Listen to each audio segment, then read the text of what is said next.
લક્ષ્ય ન્યૂઝ, એક નજર, એક લક્ષ્ય.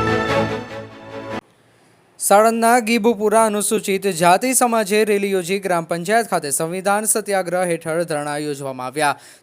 દલિત અત્યાચારના આરોપીઓને 3 દિવસમાં ધરપકડ કરવાની માંગ. જો ધરપકડ ન થાય તો ગીબુપુરાથી જિલ્લા પોલીસ વડા અમદાવાદ કચેરી સુધી ન્યાય યાત્રા યોજી ચોક્કસ મુદ્દતના ધરણા કરવામાં આવશે. અમદાવાદ જિલ્લાના સાણંદ તાલુકાના ગીબુપુરા ગામે ગ્રામ પંચાયત ખાતે સંવિધાન સત્યાગ્રહ કાર્યક્રમ યોજવામાં આવ્યો.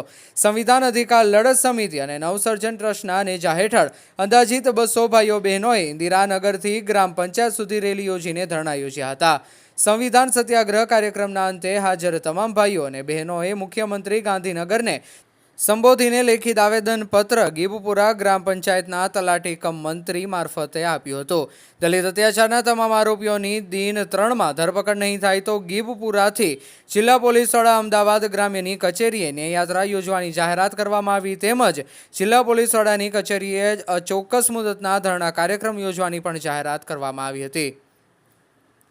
દબાણની નોટિસમાં ભેદભાવ, સ્મશાન ભૂમિ નિમ કરવા, પોલીસ રક્ષણ આપવા, સામાજિક ન્યાય સમિતિની મિટિંગો બોલાવવા સહિત અનેક મુદ્દાઓમાં કાર્યવાહી કરવા અંગે રજૂઆત કરવામાં આવી હતી.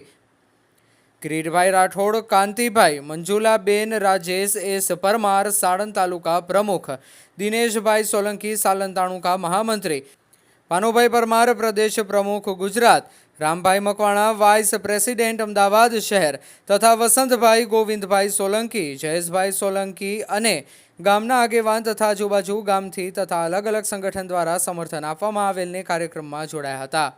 રિપોર્ટર ગુલાબ બૌદ્ધ.